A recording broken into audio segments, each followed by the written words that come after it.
Hello बेटा, अब हम नेक्स्ट पार्ट स्टार्ट कर रहे हैं, मानव संवहन तंत्र, ह्यूमन ट्रांसपोर्टेशन सिस्टम। इसमें जो चीज़ें हमारे शरीर के लिए ज़रूरी हैं, वन पार्ट से नेक्स्ट पार्ट में उसको सेंड करने का काम करता है संवहन तंत्र। संवहन मतलब भेजना एक जगह से दूसरी जगह पर। अब इसके लिए 3 ज़रूरी चीज़ें हैं। पहला है हृदय, दूसरा रक्त वाहिकाएँ, धमनी और सिराएँ, और वहन माध्यम, किस चीज़ में वो डिसॉल्व होगा, किस चीज़ के माध्यम से वो एक जगह से दूसरी जगह पर पहुंचता है। तो जो माध्यम है वो है रक्त या लसिका। 2 चीज़ें होती हैं। अब रक्त क्या होता है? जो हम देखते हैं, हमें कहीं भी कट लग जाता है, लाल रंग का पदार्थ बाहर निकलता है, तो वही है रक्त। अब वो लाल रंग क्यों है? वो लाल रंग है हीमोग्लोबिन की वजह से। हीमोग्लोबिन एक पिगमेंट होता है जो लाल रंग प्रदान करता है, जिसकी वजह से कलर उसका लाल होता है। अब रक्त के अंदर 2 चीज़ें हैं। पहला है रुधिर वाहिकाएँ और दूसरा द्रव्य पार्ट। द्रव्य जो पार्ट होता है वो है प्लाज्मा, 55% होता है, और जो कणिकाएँ होती हैं वो 45% होती हैं। 3 तरह की कणिकाएँ होती हैं, एक लाल रक्त कणिकाएँ, श्वेत रक्त कणिकाएँ और रक्त प्लेटलेट्स। लाल रक्त मीन्स लाल रंग प्रोवाइड करने वाला। तो वो किस वजह से है? हीमोग्लोबिन की वजह से। हीमोग्लोबिन ऑक्सीजन और कार्बन डाइऑक्साइड के साथ कंबाइन कर जाता है और एक जगह से दूसरी जगह पर उन्हें भेजने का कार्य करता है, और इसी की वजह से जो रक्त होता है उसका रंग लाल होता है। श्वेत रक्त कणिकाएँ मतलब सफ़ेद रंग की, ये शरीर को रोग मुक्त करने में हेल्प करती हैं। जैसे हमारे शरीर के अंदर कुछ कीटनाशक या कुछ सूक्ष्म जीव चले जाते हैं, तो वो हमारे शरीर पर बैड इफ़ेक्ट डाल सकते हैं, हमें बीमार कर सकते हैं। ये उनसे फाइट करने का काम करता है। रक्त प्लेटलेट्स, प्लेटलेट्स की वजह से जैसे हमें कहीं भी कट लग जाता है, थोड़ी देर में हम देखते हैं कि वहाँ लाल रंग का थक्का बन जाता है। तो वो किस वजह से होता है? इस प्लेटलेट्स की वजह से। जो शुगर पेशेंट्स होते हैं उनमें प्लेटलेट्स डाउन आ जाती हैं, जिसकी वजह से अगर उन्हें कहीं ब्लीडिंग हो जाए तो रक्त उनका रुकता नहीं है या बहुत देर से रुकता है। तो ये रक्त का थक्का बनाने में मदद करते हैं। नेक्स्ट है प्लाज्मा। 90% इसके अंदर जल होता है और कुछ अवयव होते हैं जैसे प्रोटीन, एल्ब्यूमिन्स, ग्लोबुलिन, और कुछ अजैविक तत्व होते हैं, खनिज तत्व। अब सेकंड जो पार्ट होता है माध्यम, वो है लसिका लिम्फ। ये भी एक तरल ऊतक होता है। ये लाल रंग का नहीं होता क्योंकि इसके अंदर हीमोग्लोबिन नहीं होता। ये रुधिर प्लाज्मा की तरह ही होता है, लेकिन इसमें एक तो हीमोग्लोबिन नहीं है और इसके अंदर प्रोटीन जो होते हैं वो कम मात्रा में होते हैं रक्त से। ये भी वहन करने में मदद करता है। इसके बाद हम देखेंगे रक्तवाहिकाएं। रक्तवाहिकाएं मेनली 2 तरह की होती हैं, शिरा और धमनी, वेन्स एंड द आर्टरीज। हम देखते हैं हमारे हाथों में, पैरों में नीले रंग की वाहिकाएं दिखाई देती हैं, और जो कलाई होती है हमारी, कलाई में अगर आप ध्यान से उसको टाइप पकड़ के देखेंगे तो हमें एक ट्यूब सी महसूस होती है, हार्ड, वो होती है धमनी आर्टरी। ये डीप सीटेड होती है। तीसरी जो कोशिका होती है वो है कैपिलरी। जब आर्टरी और वेन्स जहाँ नहीं पहुंच पाती हैं, जो छोटे छोटे भागों में, वहाँ यही आर्टरीज और वेन्स ये छोटे छोटे टुकड़ों में टूट जाती हैं और उसे हम कहते हैं कैपिलरी। तो 3 है। पहली है शिरा, वेन्स। ये हृदय को विषाक्त ऑक्सीजन की पूर्ति करती हैं। जो शिराएं होती हैं वो हृदय में जो भी कार्बन डाइऑक्साइड होती है उसके अंदर जब ब्लड मिक्स हो जाता है तो शिराएं उसको ले जाने का कार्य करती हैं। कैपिलरीज बहुत पतली नलियों की तरह होती हैं, धमनी और सिराओं के बीच एक नेटवर्क बनाती हैं। धमनियाँ होती हैं, आर्टरीज होती हैं, ये पेशी दीवार वाली ट्यूब होती हैं और हृदय से शरीर के सभी भागों तक ऑक्सीजनित युक्त जो रक्त होता है उसको सेंड करने का कार्य करती हैं। मतलब इनके अंदर ऑक्सीजन वाला ब्लड मूव करता है, और सिराओं के अंदर अनऑक्सीकृत, जिसमें कार्बन डाइऑक्साइड ज़्यादा होती है, ऑक्सीजन कम होती है, उस ब्लड को ये पहुंचाने का कार्य करते हैं हमारे हृदय तक, और फिर हृदय से फिर वो जाएगा फेफड़ों में। अब हम डिफरेंस देखें आर्टरीज एंड वेन्स में, धमनी और सिराओं में। ये धमनी जो होती हैं ऑक्सीकृत रुधिर को हृदय से शरीर के विभिन्न भागों तक ले जाने का काम करता है। अपवाद फुसफुस धमनी। फुसफुस धमनियाँ, एक फुसफुस धमनी होती है और फुसफुस सिरा होती है। ये दोनों ही, अगर फुसफुस धमनी लेंगे तो वो धमनी का अपोजिट कार्य करेंगी। जैसे जो धमनी का कार्य है वो ऑक्सीकृत रुधिर ले जाता है, लेकिन फुसफुस धमनी जो है वो अनऑक्सीकृत ब्लड लेकर जाएगी। जैसे ये हमारे फेफड़े हैं, फेफड़ों से फिर ये आएगा अनऑक्सीकृत ब्लड, और ये फिर यहाँ पर कोशिकाओं से ऑक्सीजन इसके अंदर मिक्स हो जाएगी, कार्बन डाइऑक्साइड बाहर निकल जाएगी। ये फिर आएगा हमारे हृदय के अंदर। अब हृदय में जो ये ऑक्सीकृत ब्लड आएगा वो फुसफुस सिरा लेके आती है, और हृदय से जो फेफड़ों में अनऑक्सीकृत रुधिर लेके जाएगा वो लेके जाएगा फुसफुस धमनी। तो फुसफुस जहाँ भी ये लंग से, फेफड़ों से अटैच होती हैं, फेफड़ों से ब्लड लेके आना और फेफड़ों तक लेके जाना, यहीं पर होती है हमारी फुसफुस धमनी और शिरा।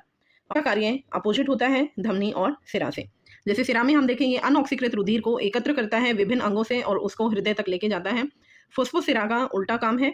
फुसफुस सिरा होता है जो वो ऑक्सीकृत रुधिर को लेकर जाती है। ये यहाँ पर फुसफुस सिरा होती है और यहाँ फुसफुस धमनी होती है।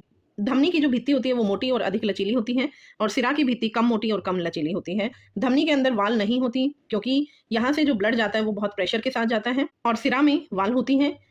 धमनी सतही नहीं होती, मतलब ऊपर से हमें नहीं दिखाई देती है, ऊतकों के नीचे पाई जाती है, डीप सीटेड होती हैं। और जो सिरा होती है वो सुपरफिशियल होती हैं, सतही होती है, मतलब ऊपर से हमें आराम से दिखाई देती हैं। जो हरे हरे रंग की, ब्लू रंग की हमें अपनी स्किन के अंदर दिखाई देती हैं, पतली पतली ट्यूब्स, वही होती हैं हमारी सिराएं। ये चित्र देखिए, ये है हमारी आर्टरीज, धमनियाँ, और ये वेन्स हैं, और इन दोनों के बीच में जो नेटवर्क बनाने का कार्य करता है वो करते हैं हमारी कैपिलरीज।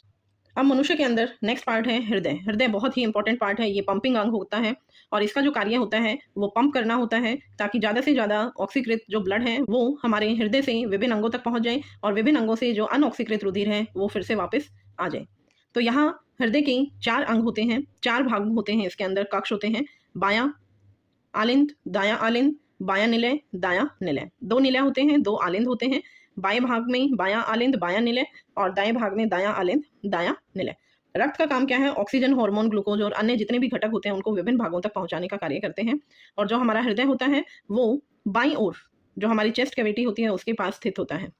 ये चित्र है, इसमें देखिए एक येलो भाग दिखाई दे रहा है, एक ब्लू भाग दिखाई दे रहा है। जो येलो वाला है वो बायां भाग है, बायां आलिंद और बायां निलय, ऊपर आलिंद है, नीचे निलय है। और यहाँ पर आप देखेंगे जब आलिंद से निलय में आते हैं तो ये रेड कलर की वाल बनी हुई होती हैं, बाइकस्पिड और ट्राइकस्पिड वाल बोलते हैं। बाइकस्पिड वाल बाएं भाग में होती हैं और जो ट्राइकस्पिड वाल होती हैं वो दाएं भाग में, जो नीले रंग का दिखाई दे रहा है, ऊपर दायां आलिंद और दायां निलय। और इन दोनों को हम इस विभाजिका से सेपरेट करते हैं क्योंकि बाएं भाग में ऑक्सीकृत रुधिर आता है जो महाधमनी से हमारे शरीर के अंगों तक, ऊपर और नीचे वाले अंगों तक पहुंचता है।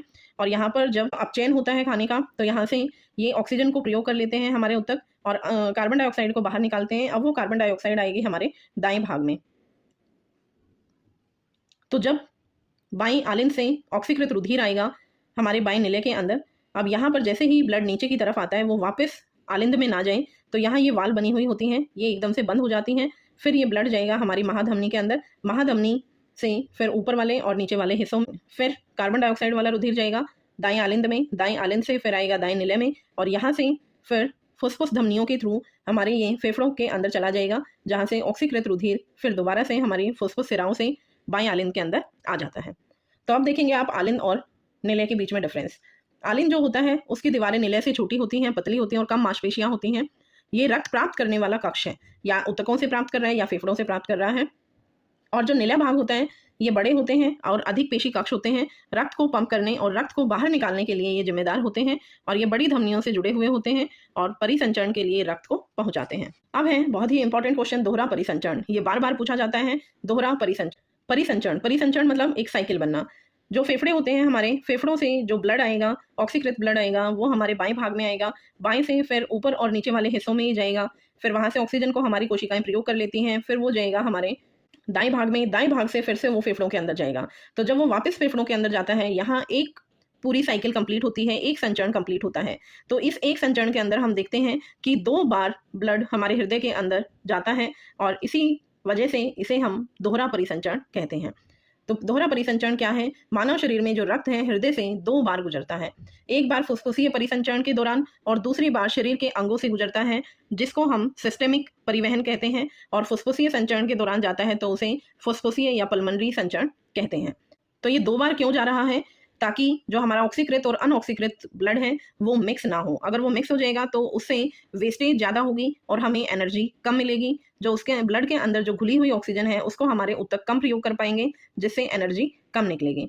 तो क्योंकि हम गर्म रक्त वाले जानवर हैं, हमें ज़्यादा ऊर्जा की आवश्यकता होती है, चाहे पशु देखें या मानव देखें, तो हम ज़्यादा ऊर्जा से कार्य करते हैं। तो इसीलिए हमें ज़्यादा से ज़्यादा ऑक्सीजन मिले, ज़्यादा से ज़्यादा ऊर्जा मिले, तो ये ब्लड हमारा मिक्स नहीं होता है हृदय के अंदर, और यही कारण है कि यहाँ पर 4 कक्ष होते हैं और जो परिसंचरण होता है वो दोहरा होता है। अब बेटा, जैसे मानव के अंदर संचरण होता है, सेम वैसे ही पौधों में भी होता है। पौधे जो खाना बनाते हैं और जो जल होता है उसका परिवहन करते हैं, उसके लिए 2 ऊतक होते हैं, जाइलम और फ्लोएम।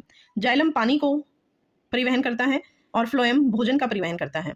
अब यहाँ पर जब हम देखेंगे जाइलम और फ्लोएम का चित्र में, जैसे आप देख सकते हैं, जाइलम के अंदर सिर्फ ऊपर की तरफ एरो बनी हुई है हरे रंग की, और फ्लोएम के अंदर दोनों तरफ बनी हुई है, ऊपर भी और नीचे भी।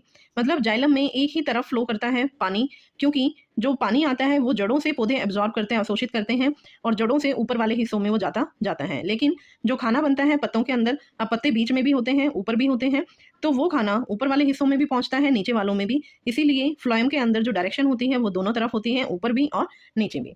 अब देखिए one by one phloem. Phloem पोषक तत्वों और चीनी जैसे कार्बोहाइड्रेट के पौधे के अन्य भागों में परिवहन के लिए जिम्मेदार होता है। पत्तियों द्वारा खाना बनाते हैं तो वहां से अलग अलग जगह पर लेके जाते हैं। फ्लोएम के अंदर 4 कोशिकाएं होती हैं, सीव ट्यूब, छलनी ट्यूब, साथी कोशिकाएं, फ्लोएम फाइबर और फ्लोएम पैरेन्काइमा। और फ्लोएम के जो माध्यम से सामग्री का परिवहन होता है वो दोनों दिशाओं में होता है, ऊपर से नीचे भी, नीचे से ऊपर भी। जाइलम उत्तक पौधों से जड़ से पौधे के अन्य सभी भागों में पानी पहुंचाने का कार्य करता है। अब जाइलम में जो कोशिकाएं होती हैं वो हैं जाइलम उत्तक, ट्रैकेट्स, वाहिकाएं, जाइलम फाइबर और जाइलम पैरेन्काइमा। यहाँ भी 4 तरह की कोशिकाएं होती हैं। जाइलम के माध्यम से पानी और खनिजों का प्रवाह हमेशा एक ही दिशा में रहता है। अब हमारा लास्ट जो अंग है, अब हमारा लास्ट तंत्र है उत्सर्जन तंत्र। अब शरीर में जो हानिकारक अपशिष्ट हैं उनको शरीर से बाहर निकालना है, उत्सर्जन करना है। इन्हें समय पर हटाने की आवश्यकता होती है, क्योंकि अगर ये अपशिष्ट हमारे शरीर में रहेंगे तो ये हमारे लिए हानिकारक हो सकते हैं, ये हमें बीमारी दे सकते हैं। अब मानव के अंदर जो उत्सर्जन की प्रणाली होती है वो कैसे कैसे होती है। मानव में उत्सर्जन के लिए गुर्दे की एक जोड़ी होती है जिसे हम किडनी बोलते हैं। किडनी के ऊपर ये येलो कलर की आपको जो दिखाई दे रही है एड्रिनल ग्रंथि होती है, और यहाँ पर 2 तरह की ट्यूब्स वाहिकाएं दिखाई दे रही है, एक नीली वाहिका दिखाई दे रही है और एक लाल रंग की आ रही है। तो जो नीले वाली है वो वेना कैवा बोला जाता है उसे, और लाल वाली को महाधमनी बोला जाता है। रेड में से जो ऑक्सीकृत ब्लड जाएगा, मतलब यहाँ पर जो इम्प्योरिटी है, जो वेस्ट प्रोडक्ट है वो कम होते हैं, और नीले से जो हमारे शरीर के अंदर गंदगी है वो यहाँ किडनी के अंदर आएगी, गुर्दों के अंदर आएगी, और यहाँ पर फिल्टर करने का कार्य किया जाता है। फिर किडनी से येलो कलर की ये ट्यूब निकली हुई है जिसे मूत्रवाहिनी कहा जाता है। यहाँ किडनी के अंदर जब ब्लड आएगा, वेना कैवा, इसके अंदर बहुत सारी गंदगी होती है जिसको फिल्टर करना होता है। जैसे हम चाय बनाते हैं तो चाय हम पीने से पहले उसको छानते हैं ताकि जो चाय पत्ती है या और चीज़ें हैं वो बाहर निकल जाएं और हमारे लिए जो पीने लायक है वो चाय ही रहे। सेम ऐसे यहाँ पर किडनी का कार्य होता है, किडनी भी फिल्टर करने का कार्य करती है। अब फिल्टर होने के बाद जो सही चीज़ें होती हैं जो हमारे शरीर को आवश्यकता होती है वो वापस महाधमनी से हमारे शरीर में चली जाती हैं, और जो वेस्ट चीज़ें हैं जिनका हमने उत्सर्जन करना है, शरीर से बाहर निकालना है, वो यहाँ मूत्रवाहिनी से आएगा लिक्विड पार्ट, और मूत्राशय के अंदर यहाँ स्टोर होता रहता है, इकट्ठा होता रहता है, और फिर हम उसको मूत्र मार्ग से बाहर निकाल देते हैं। अब यहाँ पर जो जो पार्ट्स हैं उनको हम 1 बाय 1 स्टडी करेंगे। जैसे पहले हैं वृक्क या फिर गुर्दे। किडनी राजमा के आकार का अंग होता है, और ये छानने वाली इकाई होती है जिन्हें व्रकाणु कहा जाता है। व्रकाणु सबसे मेन पार्ट होता है किडनी के अंदर, जिसे नेफ्रॉन हम कहते हैं। ये फिल्ट्रेशन यूनिट होती है। यहाँ पर ये बहुत सारे नेफ्रॉन यूनिट मिलकर एक वृक्क की संरचना करते हैं। नेफ्रॉन या जो व्रकाणु होता है उसको गुर्दे की कार्यात्मक इकाई कहा जाता है। ये नेफ्रॉन का चित्र है, नीचे आप देख सकते हैं। सबसे ऊपर ये एक कप लाइक स्ट्रक्चर दिखाई दे रहा है, ये नेफ्रॉन का चित्र है। ये सबसे ऊपर आपको एक कप लाइक स्ट्रक्चर दिखाई दे रहा है जिसको ग्लोमेरुलस कहते हैं। यहाँ पर रक्त वाहिकाओं का एक नेटवर्क होता है। ये इधर से देखिए अभिवाही धमनी आ रही है, अपवाही धमनी आ रही है, फिर यहाँ ये रक्त वाहिकाएं टूट जाती हैं इसके अंदर, ग्लोमेरुलस के अंदर। और ग्लोमेरुलस में रक्त ले जाने वाली धमनी को हम क्या कहते हैं, अभिवाही, और रक्त जो फिल्टर होकर रक्त जो बाहर निकलता है उसे कहते हैं अपवाही धमनी। अब ग्लोमेरुलस एक कैप्सूल में संलग्न होता है, ये कैप्सूल के अंदर होता है जिसे बोमेन संपुट कहा जाता है। अलग अलग जो नेफ्रॉन से नलिकाएं निकल रही हैं वो संग्राहक वाहिनी में चली जाती हैं और अंत में मूत्र वाहिनी के अंदर चली जाती हैं। ये है संग्राहक नलिका। अब जैसे एक नेफ्रॉन से जितना भी वेस्ट है वो एक यहाँ से कलेक्ट करेगा, दूसरे नेफ्रॉन से यहाँ से कलेक्ट करेगा, तीसरे नेफ्रॉन से इधर, फोर्थ, फिफ्थ, इस तरह से बहुत सारी नेफ्रॉन यूनिट से ये संग्राहक वाहिनी इकट्ठी करती रहती है। यहाँ पर इस नेफ्रॉन के अंदर जो फिल्टर करने का कार्य होता है वो किस किस तरह से होता है, यहाँ 3 चरण होते हैं। सबसे पहला होता है ग्लोमेरुलर फिल्ट्रेशन, कोशिका गुच्छ निस्पंदन। ये क्या करता है, ये इस ग्लोमेरुलस के अंदर छानने का कार्य करता है।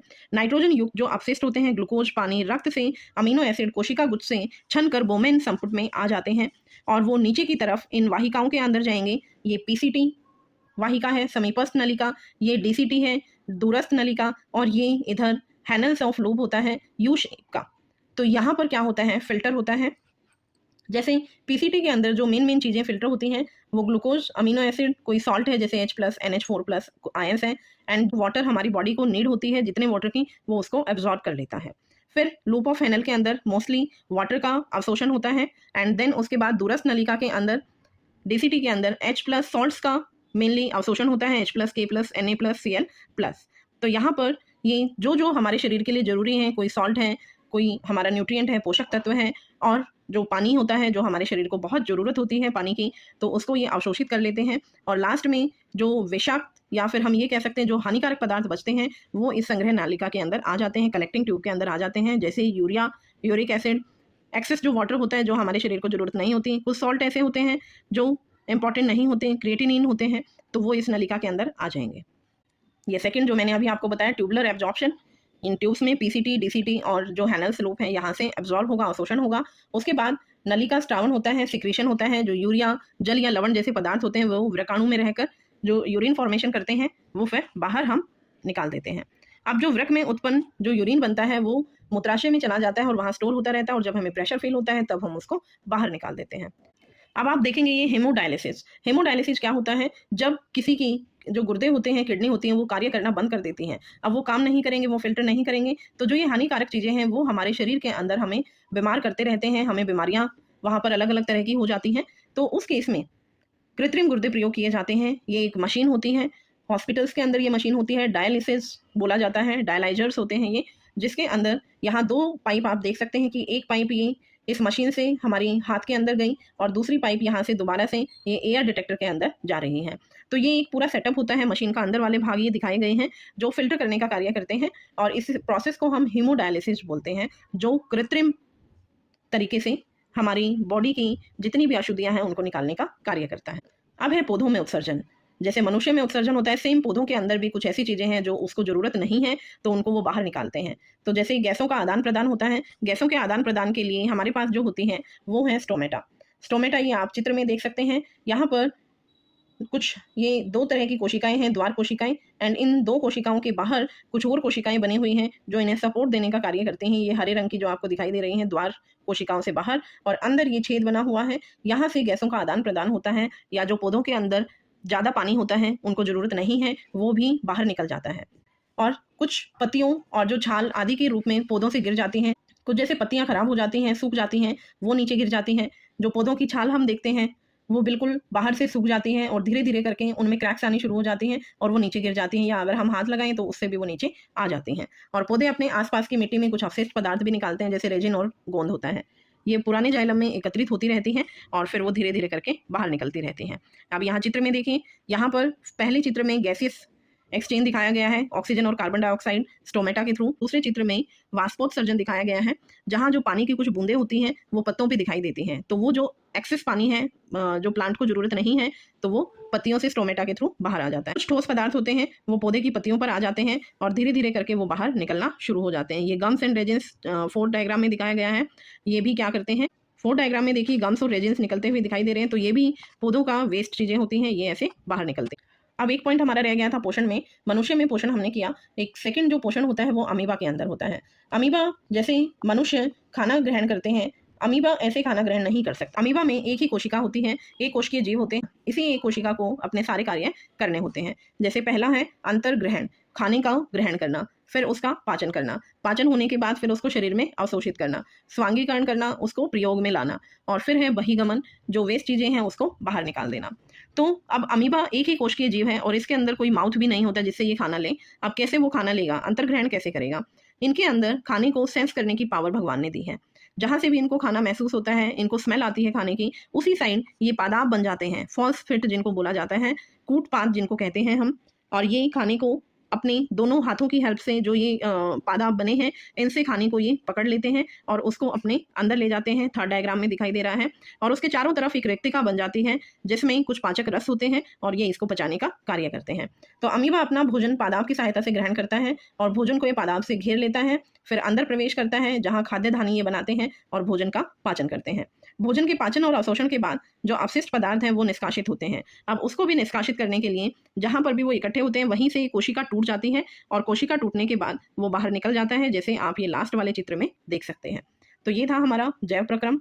आशा करते हूँ आपको समझ आया होगा और ये बहुत ही इंपॉर्टेंट चैप्टर है। इसमें डायग्राम भी आ सकता है, तो डायग्राम्स की आप अच्छे से प्रैक्टिस करेंगे। Thank you, bye bye.